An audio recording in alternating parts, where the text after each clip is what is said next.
बिस्मिल्लाहिर्रहमानिर्रहीम। अस्सलाम वालेकुम students, welcome to my YouTube channel math topper. तो जी बच्चों, आज हम class 9th mathematics new book according to the syllabus of Punjab text book board for Urdu medium students की मशक नंबर 1.1 का क्वेश्चन नंबर 1 स्टार्ट करेंगे। ठीक है बच्चे, तो क्वेश्चन नंबर 1 है, मंदरजा झैल में से हर एक को नातिक या गैर नातिक अदद के तौर पर पहचाने। ठीक है, अब उन्होंने ना हमें मतलब कुछ पार्ट्स दिए हुए हैं, उसमें कुछ नंबर्स लिखे हुए हैं। हमने बताना है कि ये क्या ये नातिक अदद है या गैर नातिक अदद है। अब ये क्वेश्चन सॉल्व करने से पहले सबसे पहले हमें नातिक और गैर नातिक अदद की डेफिनेशन पढ़ना पड़ेगी। ये कुछ डेफिनेशंस हैं जो मैंने लिख के रखी है। इन डेफिनेशंस को जहन में रख के ही हम क्वेश्चन नंबर 1 सॉल्व कर सकेंगे। ठीक है, तो सबसे पहले हम पढ़ते हैं नातिक अदाद। ठीक है, क्या नातिक अदाद क्या होते हैं। अशारी अदाद में नातिक अदाद दो किस्म के हैं, मतलब जो नातिक अदाद हैं इसकी दो इकसाम हैं।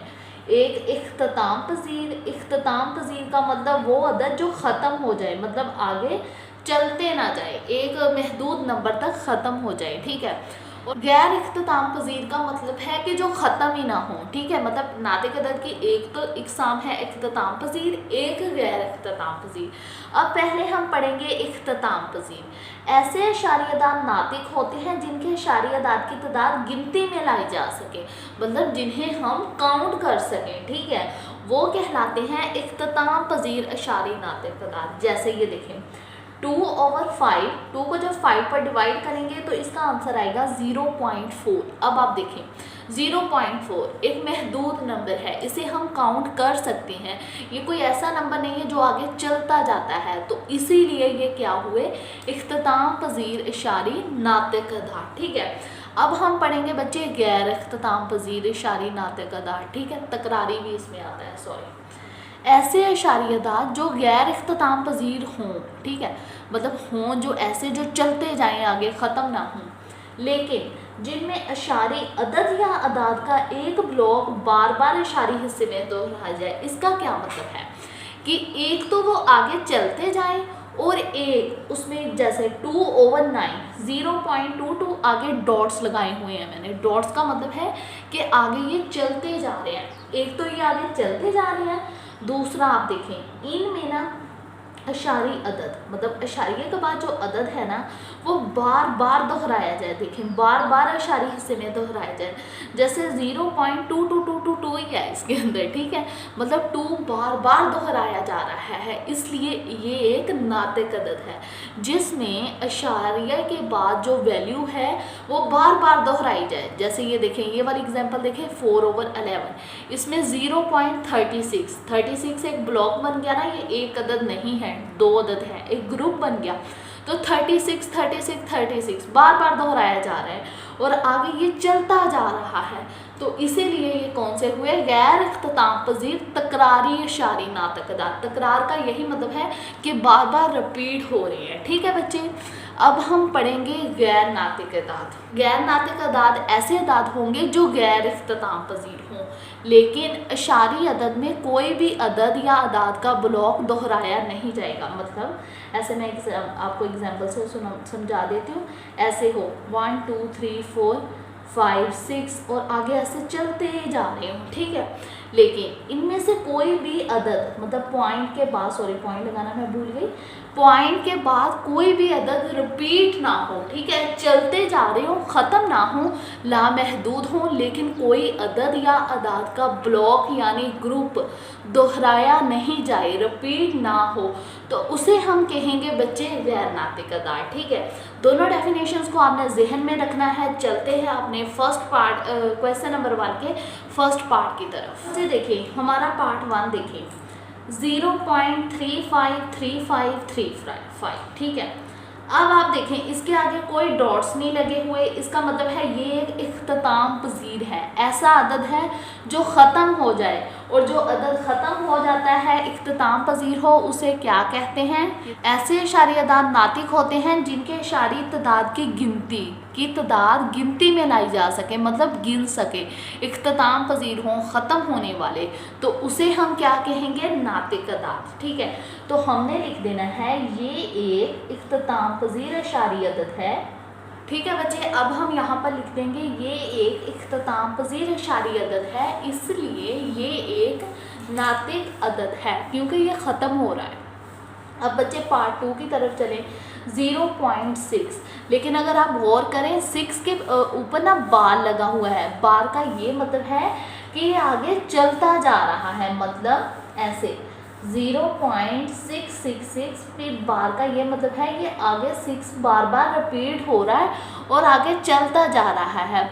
और अगर इशारिये के बाद कोई अदद बार बार रिपीट हो और आगे चलता जा रहा हो, गैर इख्तिताम पजीर हो, तो फिर भी वो क्या कहलाता है? नातिक अदद। ठीक है, आपने इधर लिख देना है ये एक, भी हमने लिख देना है बच्चे ये एक गैर इख्तिताम पजीर मतलब ना ख़त्म होने वाला तकरारी इशारी अदद है। तकरारी मतलब बार बार रिपीट हो रहा है, इसीलिए ये एक नातिक अदद है। अब बच्चे चलते हैं नेक्स्ट पार्ट की तरफ। थर्ड पर देखें, ये देखें 2.236067। अब आप देखें 06 के आगे डॉट्स भी नहीं लगे हुए, मतलब ये एक इख्तिताम पजीर इशारी अदद है, मतलब आगे नहीं चल रहे, तो इसलिए ये एक नातिक अदद है। यहाँ पर हम सिंपली लिख देंगे ये एक इख्तिताम पजीर इशारी नातिक अदद है, मतलब ख़त्म होने वाला। अब नेक्स्ट पार्ट पर गौर करें, पार्ट 4 √7। अब बच्चे आप अपना कैलकुलेटर लें और ऐसे लिखें √7। अब ये एक कंप्लीट स्क्वायर नहीं है, मतलब किसी भी नंबर का एक मुकम्मल मुरब्बा नहीं है। 0.6457513 और हमें नहीं पता आगे ये चलते जा रहे हैं। ठीक है, अब बच्चे अगर आप गौर करें ये गैर इख्तिताम पजीर भी है और इसके इशारिये के बाद जो नंबर है वो रिपीट नहीं हो रहे, डिफरेंट नंबर है, तो इसीलिए ये एक गैर नातिक अदद है। हमने इधर लिख देना है चूँकि 7 एक मुकम्मल मुरब्बा नहीं है, चूँकि √7 एक मुकम्मल मुरब्बा नहीं है। ठीक है बच्चे, चूँकि 7 एक मुकम्मल मुरब्बा नहीं है, इसलिए ये गैर नातिक अदद है। ठीक है, जहाँ पर भी अंडर रूट आ जाए और वो मुकम्मल मुरब्बा ना होना, मतलब उसका ऐसे ही पॉइंट में आंसर आ जाए गैर इख्तिताम पजीर और डिफरेंट आंसर आता है, तो इसीलिए फिर वो एक नातिक अदद होता है। ठीक है बच्चे, अब बच्चे हम चलते हैं पार्ट 5 की तरफ। इस पार्ट 5 में है ई की बच्चे वैल्यू होती है, ये आपकी बुक में भी उन्होंने बताई हुई है 2.71828। ठीक है, और आगे ये चलता जा रहा है। ठीक है, गैर इख्तिताम पजीर है, गैर इख्तिताम पजीर भी है और पॉइंट के बाद इसके नंबर भी रिपीट नहीं हो रहे, मतलब एक डिजिट रिपीट नहीं हो रहा या ग्रुप ऑफ डिजिट भी रिपीट नहीं हो रहे, तो इसीलिए ये गैर नातिक अदद है। तो जी बच्चे यहाँ पर हम लिख देंगे ये गैर इख्तिताम पजीर, ना ख़त्म होने वाला और गैर तकरारी के रिपीट भी नहीं हो रहा इशारी अदद है, इसीलिए ये एक गैर नातिक अदद है।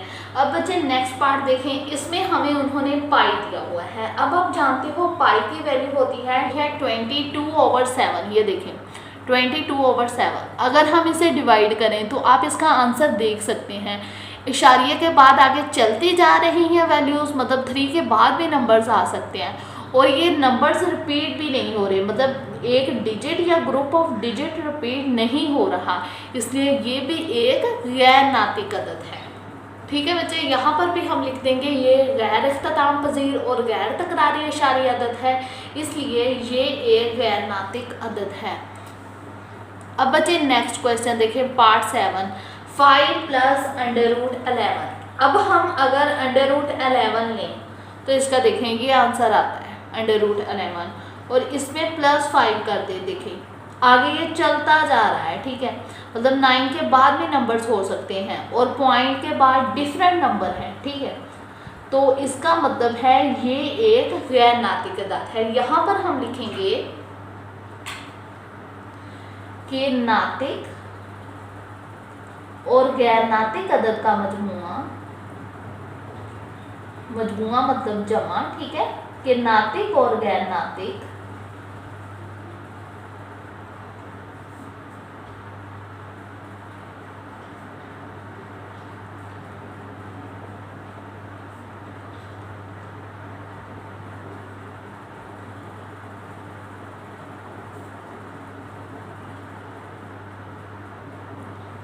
यहाँ पर हम लिख देंगे कि नातिक और गैर नातिक अदद का मजमुआ, मजमुआ मतलब जमा, बी एक गैर नातिक अदद होता है, इसलिए ये गैर नातिक अदद है।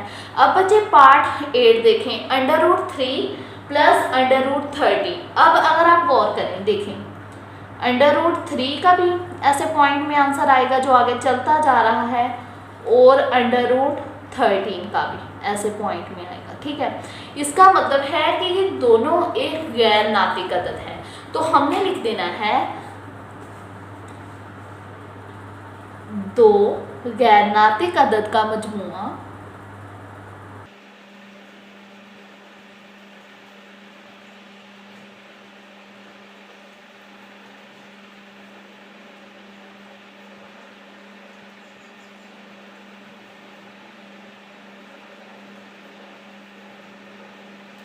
अब यहाँ पर बच्चे हमने लिख देना है 2 गैर नातिक अदद का मजमुआ भी एक गैर नातिक होता है, ठीक है। दोनों का हमने अंडर लेके देखा, दोनों का पॉइंट में आंसर आ रहा था और आगे चलते जा रहे थे, तो इसलिए ये गैर नातिक है, ठीक है। अब बच्चे क्वेश्चन नंबर 9 देखें, क्या लिखा हुआ है, 15 डिवाइडेड बाय 4। अब देखें 15 को 4 पर डिवाइड करें तो क्या आंसर आ रहा है, 3.75। तो ये एक इख्तिताम पजीर इशारी अदद है, मतलब ख़त्म हो रहा है 5 के बाद और कोई नंबर नहीं है, तो इसलिए ये एक नातिक अदद है।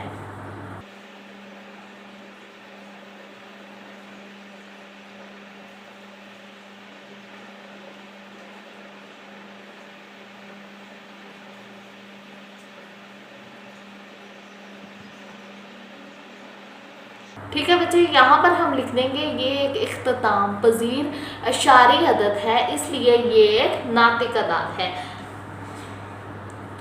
अब बच्चे नेक्स्ट देखें पार्ट 10, 2 माइनस √2, 2 प्लस √2।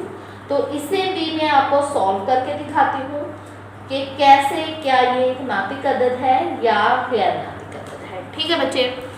अब यहाँ पर ये देखिए मैंने स्टेटमेंट लिख ली है। अब यहाँ पर बच्चे फॉर्मूला ओपन होगा, 8 क्लास 7 क्लास में भी पढ़ते आ रहे हैं, a² minus b² equal a plus B, a minus B.